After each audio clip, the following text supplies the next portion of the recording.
Hello and welcome. I am Scrapperlock, and this is Let's Rant with Scrapperlock playing Power Wash Simulator. Welcome to our second episode, and we can either clean the bungalow or clean the playground. The playground's a pretty big one. Let's clean the bungalow. It's still pretty big. We can get started. I now have a soap dispenser, I guess, or whatever you want to call it. See here? It's empty right now, but this is stone, so I'll just show you how this works. We go in here and we can pick the stone cleaner, and then we can just start cleaning stone, and it will very rapidly clean the stone. Um, but of course, you run out of liquid very quickly when you do this. So we're not going to do a lot of this yet because I can't afford a huge amount of the stone cleaner and so forth. But you can certainly see how it's doing a pretty nice job, and it's going pretty fast. And now we have most of it taken care of. And we still have a couple of liters of stone cleaner left. And so, anyway, this isn't about Power Wash Simulator, right? What we're really here to talk about is to do a Let's Rant with Scrapper. And today our topic is going to be character death in role-playing games. And the burning question of, does the game master need permission from the player in order to kill off a player's character? That is the question. And before I start answering it, I want you to think about it yourself. Maybe pause the video and consider two things. One, ask yourself what you think about it. Do you think that a game master is required to ask a player for permission to kill off their character? This is definitely something that has been going around the internet lately. You're not allowed to kill off a character unless you have the player's permission. Do you think that's right? And in addition to what you think, what do you think Scrapper thinks? What am I going to say about this? So, hopefully you've made the decision. Pause the video if you haven't, because I'm going to start telling you what I think in a minute. And decide, do you think Scrapper thinks that as a GM, Scrapper needs to get player permission before killing off a character? And what do you think? Do you think I should get permission in my Deadlands game before killing off any of my players' characters? Or can I just go ahead and kill them off if that's what the dice say? What do you think? Alright, so I'm going to go ahead and tell you my answer now. And my answer is it depends. There's not one single right answer because it depends on a number of factors. But first, I want to define something very clearly as we are talking about character death. And the typical way to say this is, can a game master kill a character? And I would say the game master should never, ever kill a character. To me, a game master killing a character would be like me saying, blue lightning comes out of the sky and your character dies. Right? That's a game master killing a character. But that's not normally what happens, right? Normally what happens is that the NPCs are taking an action that causes character death of one of the player characters, right? And so what's actually happening is that the game master is ruling that the character has died, right? The game master is making a ruling that Joe's character has died because the goblins did this amount of damage, right? So I'll just look at my notes here because I want to make sure I say this right. The game master, for instance, might rule that this villain is going to attack this character, and that leads to character death, right?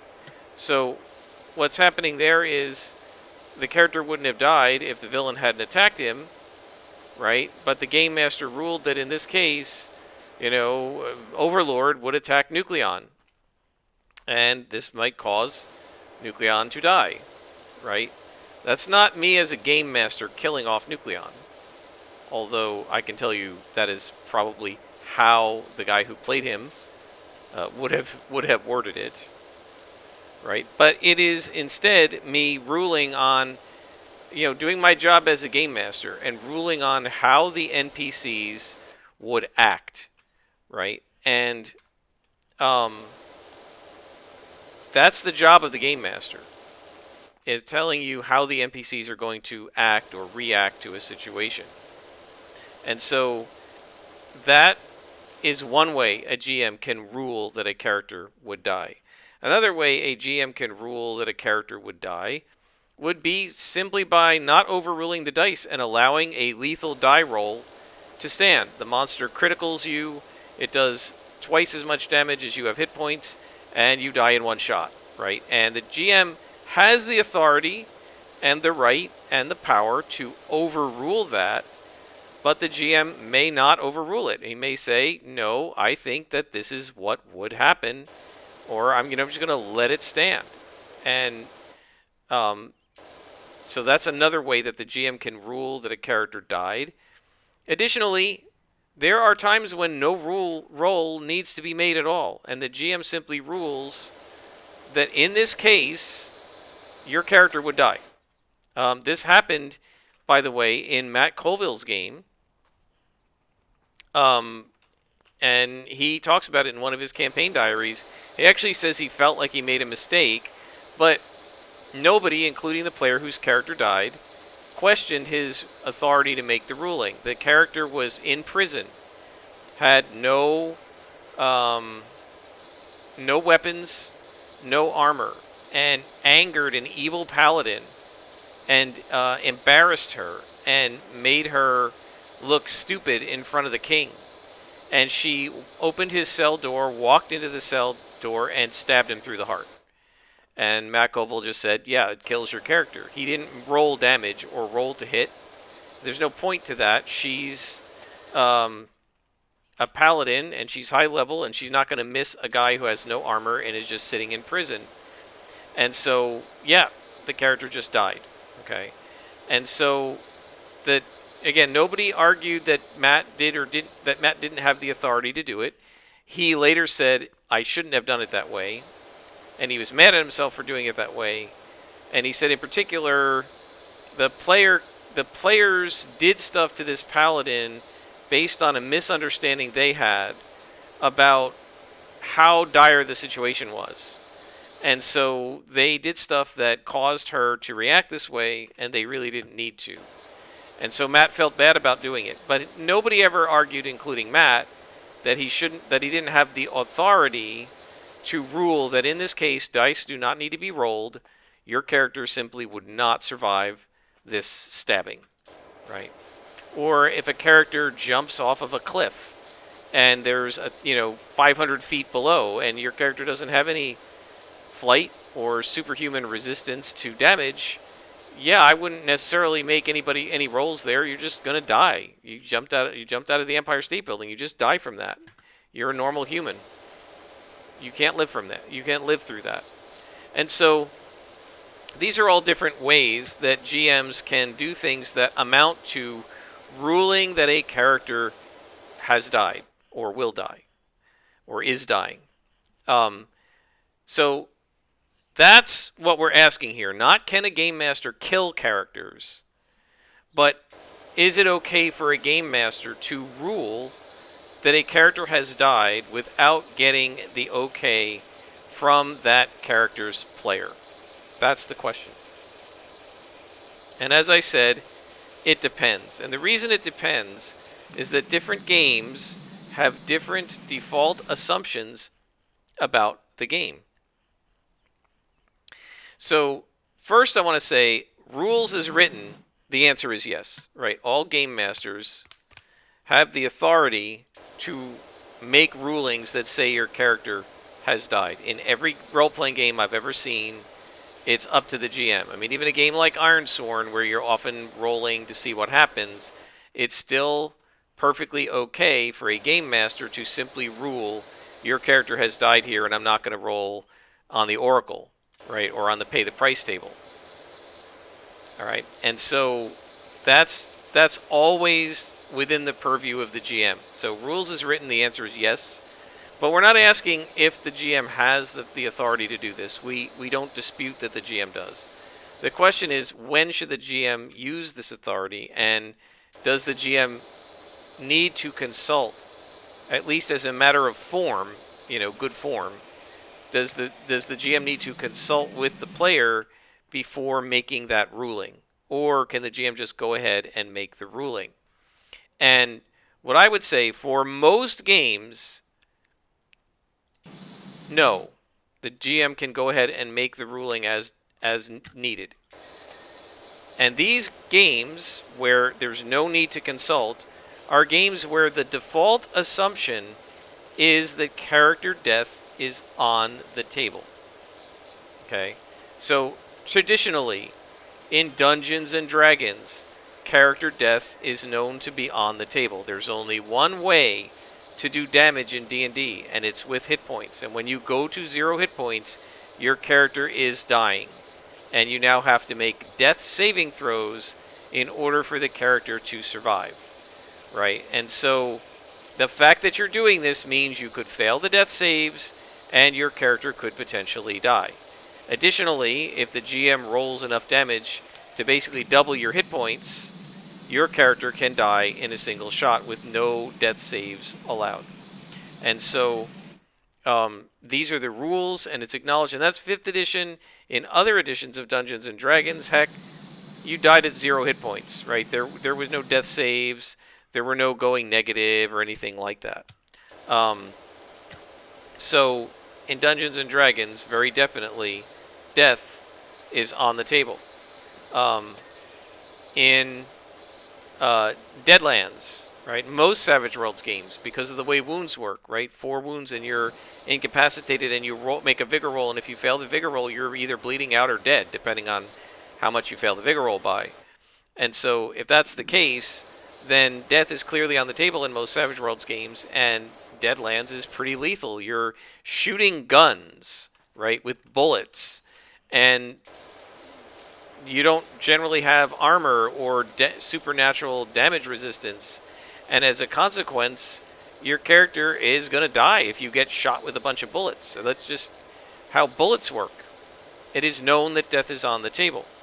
So in many games, Pathfinder, Savage Worlds, Forbidden Lands, it is known that death is on the table, and that is the default assumption. And so if you're playing a game where that is the default assumption, then simply by sitting down at the table to play a game of Deadlands, or a game of Pathfinder, or a game of D&D, you are agreeing to the authority of the GM to make a ruling that your character has died, and the GM doesn't, and you're agreeing that the GM doesn't have to do anything else in order to kill your character, like ask your permission, because you're understanding that the default situation in a game like Pathfinder or Deadlands is that it is potentially lethal and death is on the table. That's the default.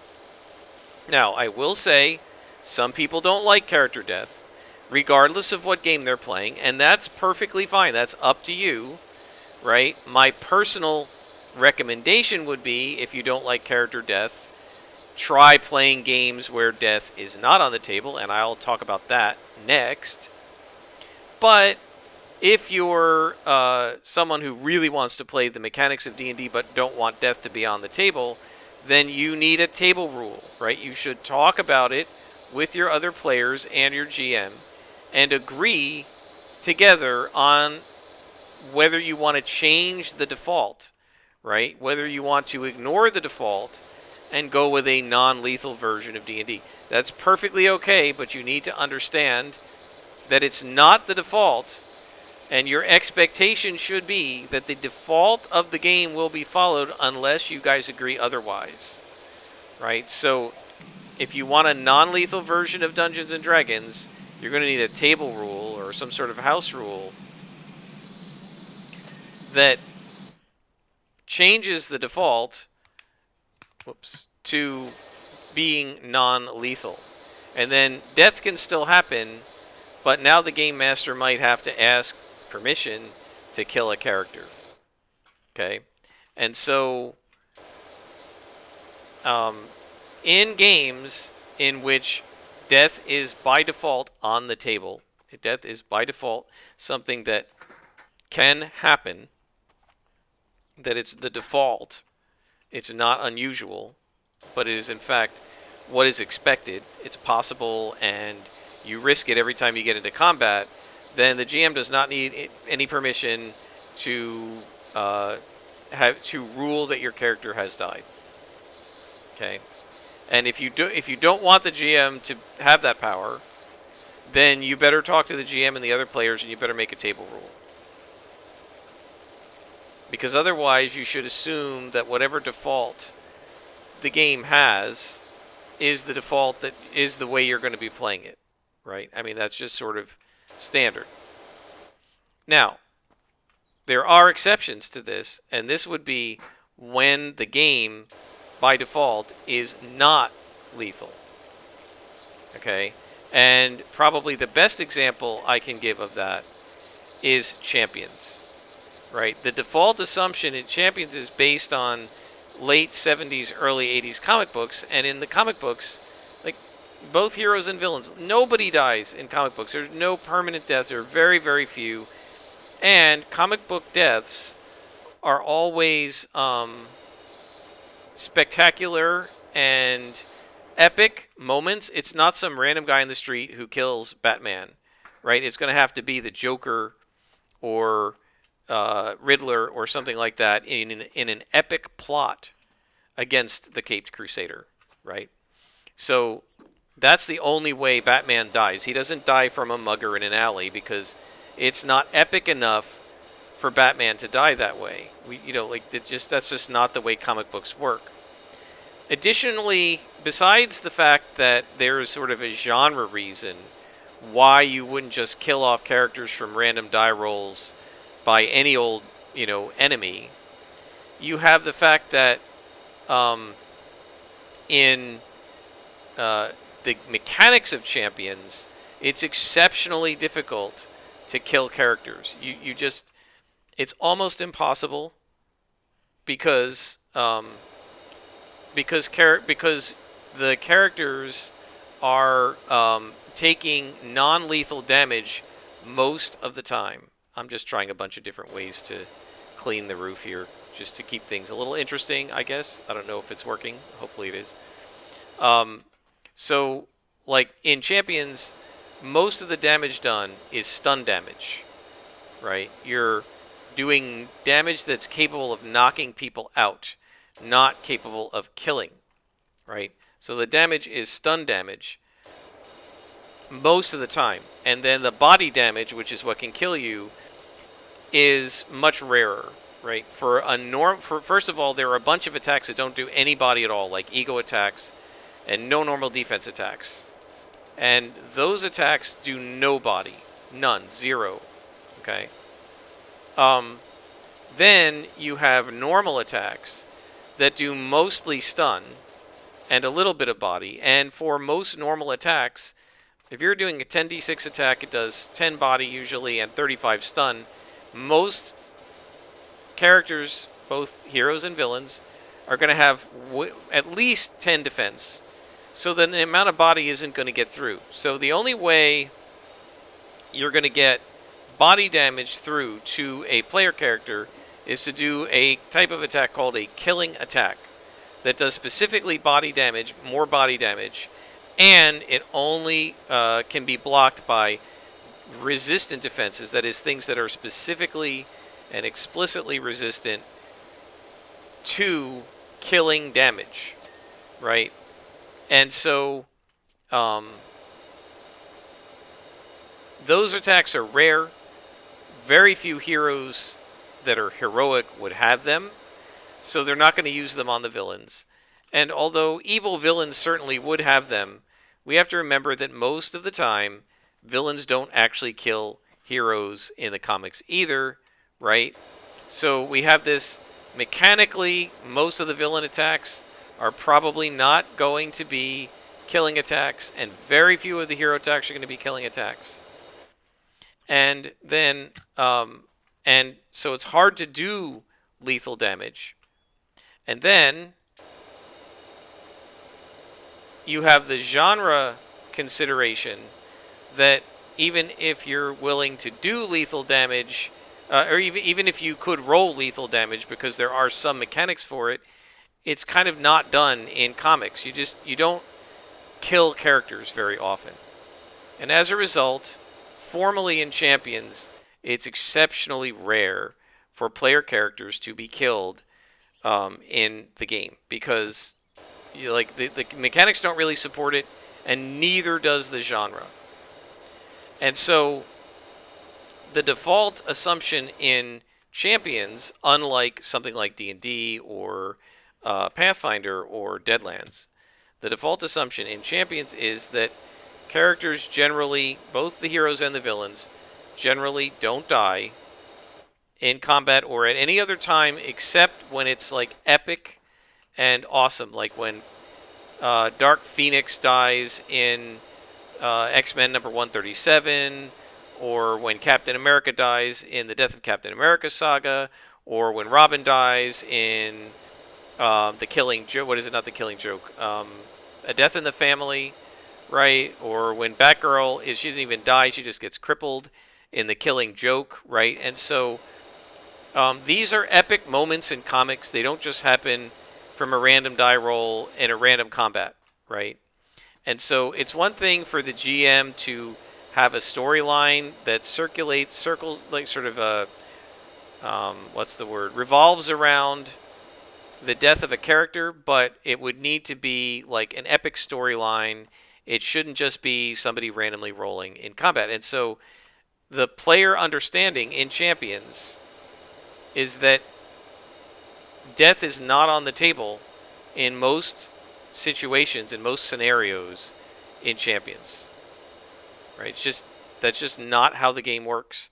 And so in a circumstance like that, then no, it's not okay for the GM. I mean, nobody argues that the GM has the authority to rule that a character dies in Champions. We all agree the GM has that authority. But at least from everything I've ever seen in Champions, not just my game group, but if you read Adventurers Club and how they explain things there, it's considered very bad form in Champions to kill off a character without the player's permission.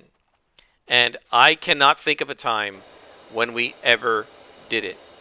In fact, very few characters, PC or NPC, died in Champions. So few that I remember, I think, all of them.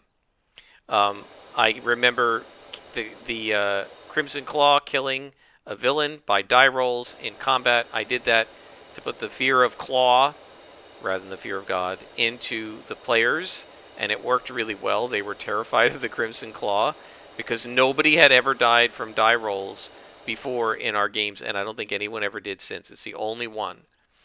Narratively, I killed off one of the NPCs of one of my players, and I've told that story before because he wasn't respecting the NPC, the DNPC, right, as a dependent NPC. I killed it off. That was narrative. I think he was thrown off a cliff, and he couldn't have survived, right? And so I just narratively killed him off. That was basically a punishment for the player because they weren't playing their dependent NPC properly. So I've done that. Also, at the end of our campaign for the group, the Crusaders that we had, those characters, keep getting stuck here. Those characters, I gave them the option to survive, right? What I told them was that they were in a volcano, it blew up, and I said, it's up to you. Can we please move? Jeez.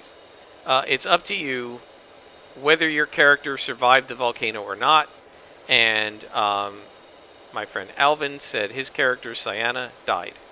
He made that decision. Everybody else decided their characters lived. Although it was really interesting, nobody, like everybody kept it a secret except me. I just said, yeah, my guy retires and he married his girlfriend, and that's the end of it, right? He's not superheroing anymore. Everybody else the other two or three guys were like, we're not. They wouldn't tell us whether their character lived or died. They're like, well, I know, but I'm not. I'll let you guys know. And then they brought their characters back as NPCs when they were GM. So it was really as like a surprise. So it was really kind of fun. That was narrative, right? No hit points were rolled, no damage. I didn't roll the damage of the volcano exploding. I said, you decide. And then the other one I remember is this really horribly written. I wish I'd never run it, actually. Horribly written Champions Adventure. Their adventure, for as good as their game was, their adventures, their published adventures, all were terrible. Every one of them except the Great Supervillain Contest. This one was called The Voice of Doom. So Voice was the name of some agency and an evil like villain organization, and they were what the designer of the module wanted was to impress upon your players that unlike the other organizations, which are mostly non-lethal, even things like the Mafia and stuff, mostly don't kill heroes, right? Because they know that it's probably a bad idea. Their friends will come along, and now you have super-powered enemies and stuff. Voice was much more brutal and lethal, and they would kill characters, right? And so in the Voice of Doom, they made up. They did not want the players to be blindsided by the fact that Voice plays for keeps and that they're super lethal and that player characters might die in this module. So they made up an NPC superhero group called, I believe, the Freedom Squad, led by a guy named American Eagle. There were also characters named Victrix and Jotan, and I think there was one other one whose name escapes me. And it was basically a railroad where they said right from the beginning, these superheroes are not going to survive. So what they wanted you to do as a GM was to kill off the Freedom Squad one at a time with Voice, right? And then the heroes would want revenge and would want to, see justice for their friends. So you were supposed to introduce the Freedom Squad, use them sort of temporarily, right, as allies of the player characters, and then bring in the organization Voice and have the very much killing attack oriented villains slaughter the Freedom Squad. And the players weren't supposed to be able to stop it. It was very railroady. And the whole idea was so that after seeing this happen, the players would realize that these villains play for keeps, and they better watch their defenses and stuff and protect each other, because these guys aren't going to just knock you out, they're going to kill you. So Jotan died. I did not have the heart to kill that many superheroes. And I kind of liked American Eagle and Victrix, and I wanted to bring them back as recurring characters. So I allowed them to survive. They went to the hospital, I think. And I also thought my players were going to be super unhappy and bummed if they were completely unable to save this whole team. Like, I instinctively knew this was a bad idea. And, I mean, I was in college at this point, and I'd been running a lot of Champions, and I really should not have run this as written. I should have done it another way, I think. But my point is, these are the only characters in all of Champions, in all the years I played, that I remember dying, right? One villain dying to die rolls. One NPC hero, 3 were supposed to die, but one NPC hero dying narratively because it said so in a module, right? One PC dying narratively because the player wanted it to, right? And one dependent NPC dying because the player wasn't respecting the DNPC and was not taking it seriously, and that sort of stuff. That is it. And so my point here is that didn't I get all this? There we go. My point here is that there's so few deaths in Champions that I remember each one 20 years later, 25 years later. And so Let me get this out of here. Come on. Just want to get this out of my way. So Champion's Death, and Champion's Death is generally not on the table. Now, just like you can have a table rule in D&D that death is not on the table, you can have a table rule in Champions that it is.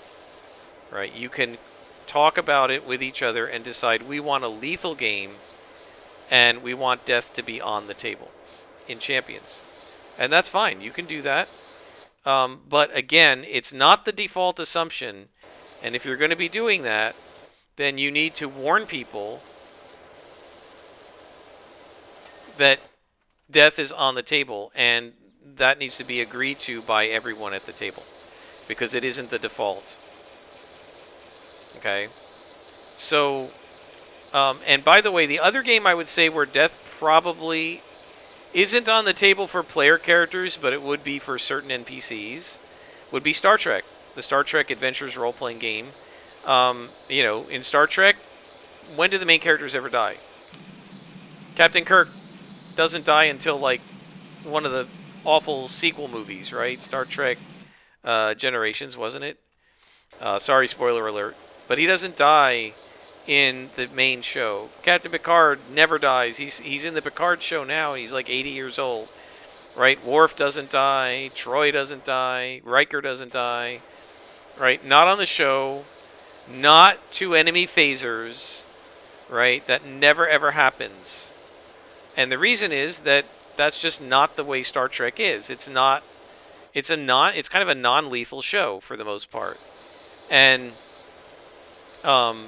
knowing that, the expectation of a Star Trek Adventures game would be that the game is not lethal to the main characters. Now, there is, and you're all going to know who it is, there are certain types of characters in Star Trek where death is on the table for them, and those are the red shirts, right?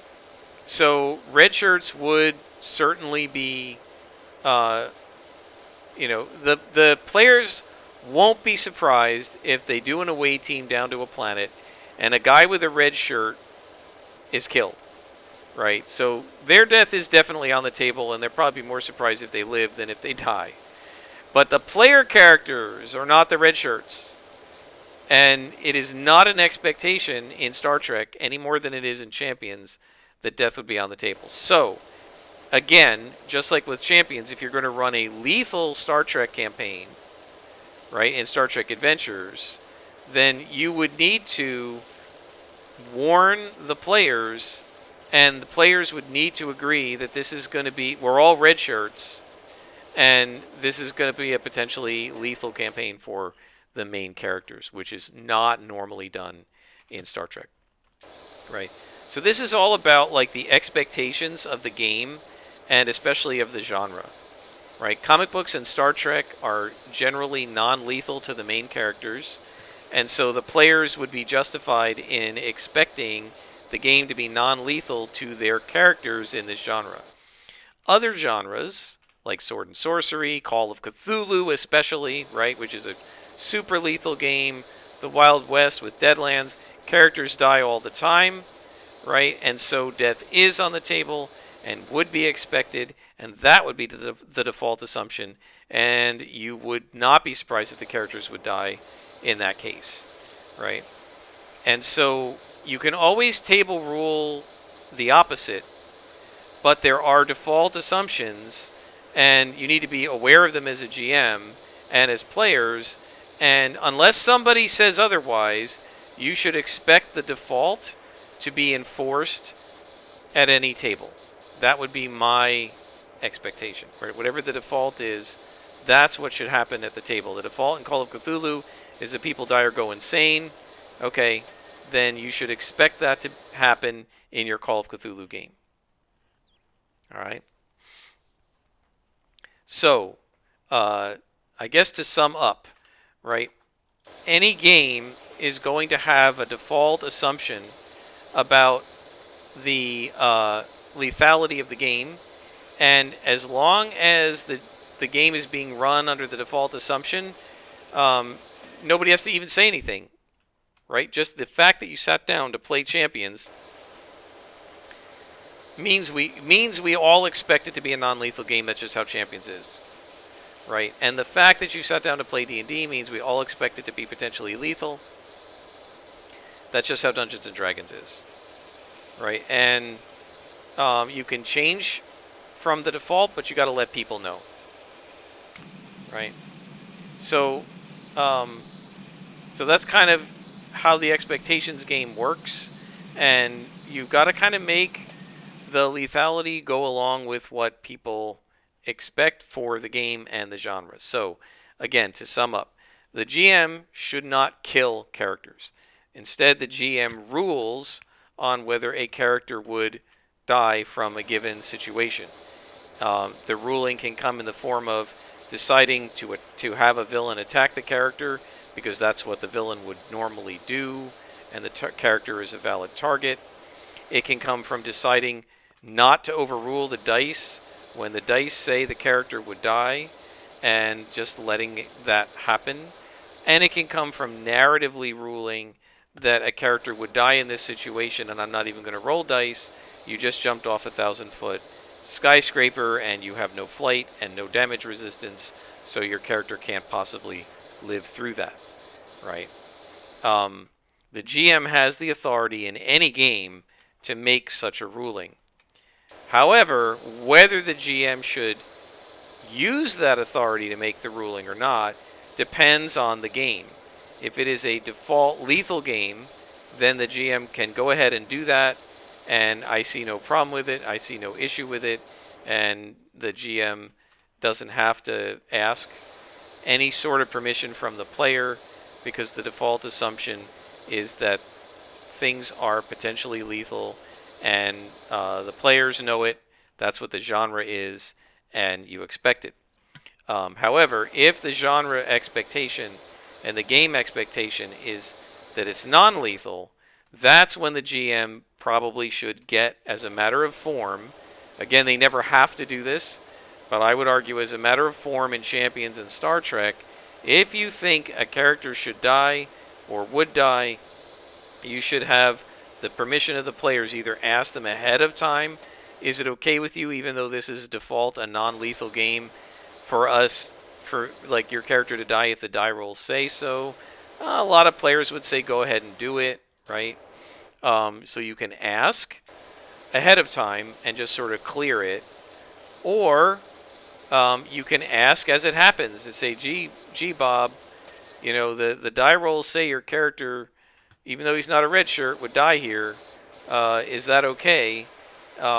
Is this going to be a problem? Are you upset? And if Bob says go for it, then you go for it. If Bob says, look, I don't actually want my character to die, I don't have a backup character, you say, okay, well, your character's dying, but will survive if somebody gets him medical attention and gets him to medbay right away, right? And so, again, a lot of this is about expectations and what players sort of bring to the table in terms of their expectations, and also what GMs bring to the table. Why is this post not clean yet?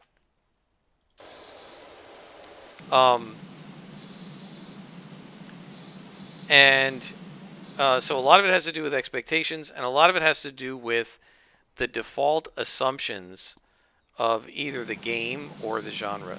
So make sure you educate yourself, folks, on what the defaults are, because I think a lot of times we have trouble because people come to the table with the wrong expectations, right? They expect it to be non-lethal because that's the way comic books are, but you're not playing a comic book game, you're playing Deadlands.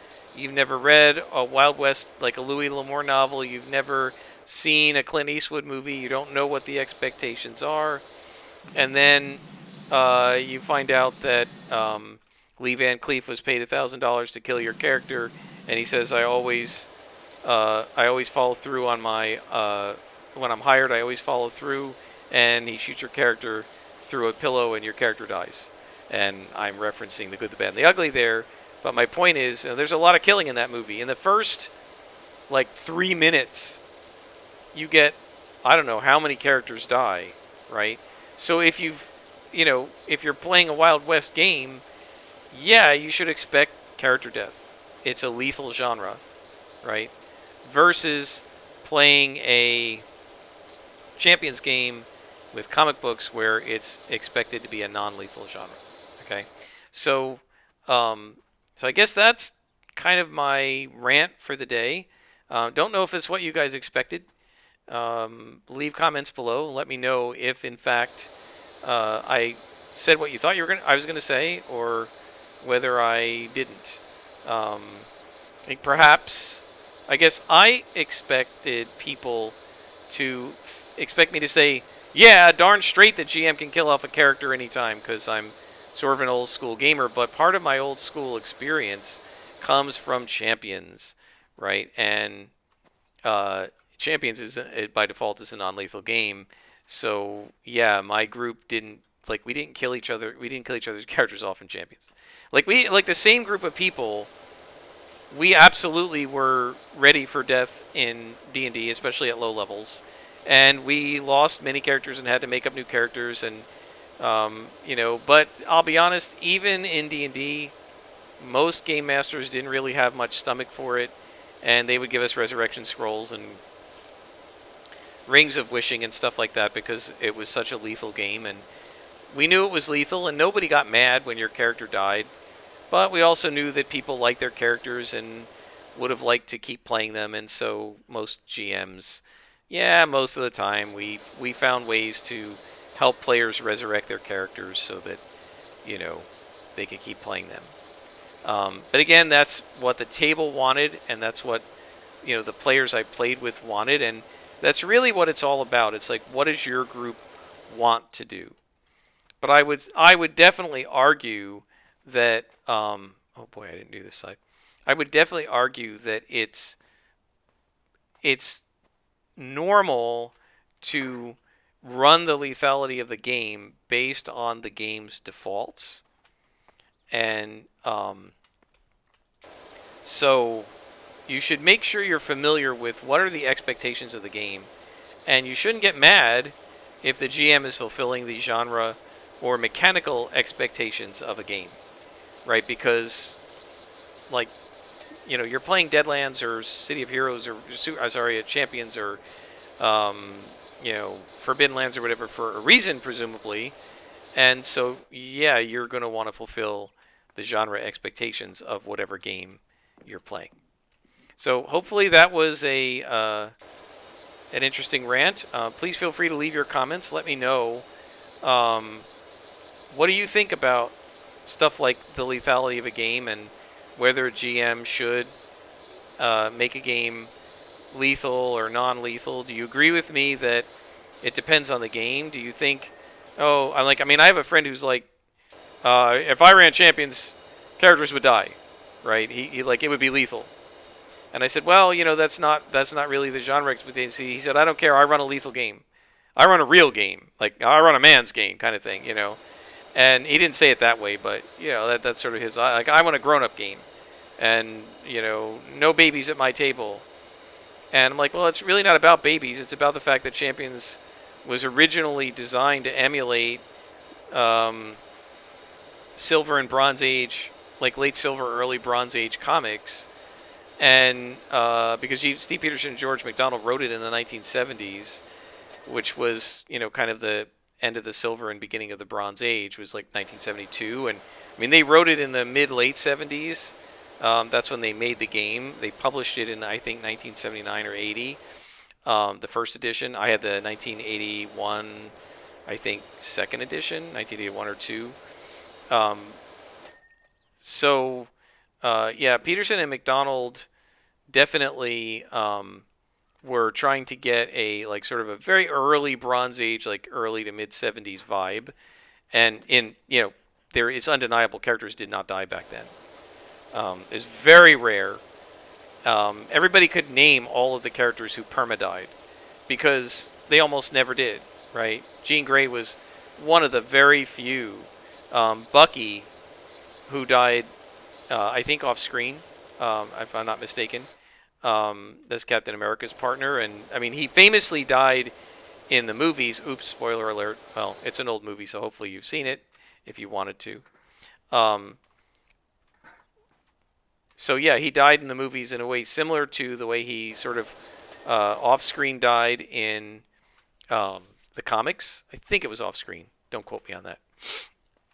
But yeah, it was Bucky, Sharon Carter, who wasn't a superhero. She was just a DNPC of Captain America's. Um, uh, Phoenix. Gosh, I can't think of very many other characters who died in the comics. It's just super super rare. Um, gosh, one of the window frames. Oh, I see that one. So yeah, we're almost done here. So I guess we'll try to finish up. I might have to pause it if I keep not being able to find um, the post. The posts and the gutters are really hard to do because it's really hard to know kind of where you missed them.